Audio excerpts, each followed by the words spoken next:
चुलीवर तापवलेल्या गरम पाण्याने सुंदर दिवसाची सुरुवात झाली। अशी सकाळ पाहून मनाला खूप समाधान वाटलं। या करडूचा खेळ पाहायला मजा आली। या करडूसोबत मैत्री करायला बराच वेळ द्यावा लागला। सगळ्यात आधी तर त्याचा विश्वास जिंकावा लागला। एकदा त्याचा विश्वास जिंकला मग काय माझा चांगलाच दोस्त बनला। हा आहे मोती, एकदम गुड बॉय, अगदी टॉम सारखा। याच्यासोबत लगेचच मैत्री झाली।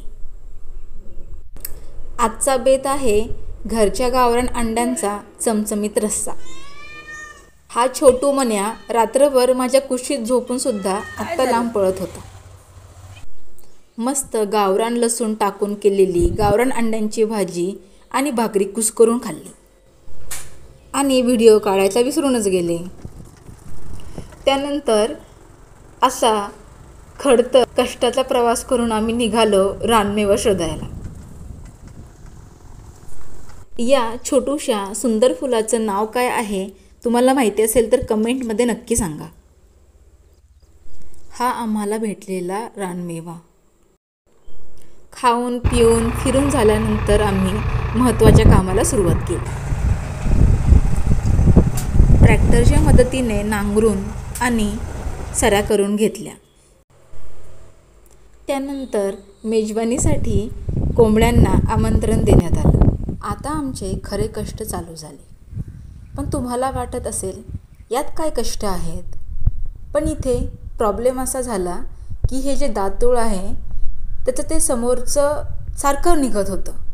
त्यामुळे यामध्ये आम्हाला खूपच मेहनत घ्यावी लागली आणि खूप वेळ पण गेला। माझ्याकडे पाहून तुम्हाला कळतच असेल मला यातला किती अनुभव आहे ते। ही आहेत आमची बियाणे। बरीचशी आम्ही घरातूनच घेतली पण जी नव्हती ती विकत आणली।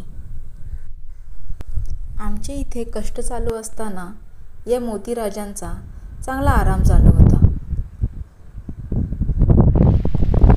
आमच्या परफेक्शनिस्टने परफेक्ट सऱ्या केल्यानंतर आम्ही बी पेरली आणि त्यानंतर टोमॅटोची आणि मिरचीची रोपं लावली।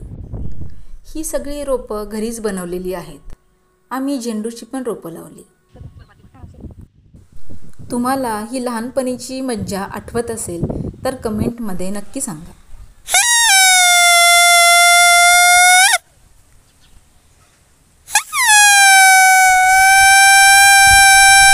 शेवटी आम्ही आमच्या या ऑर्गॅनिक शेतीला पाणी द्यायचं काम चालू केलं। पण शॉर्ट सर्किट झाल्यामुळे फक्त एकाच सरीला पाणी देता आलं।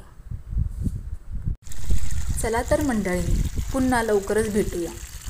पण सबस्क्राईब करायचं विसरू नका। धन्यवाद।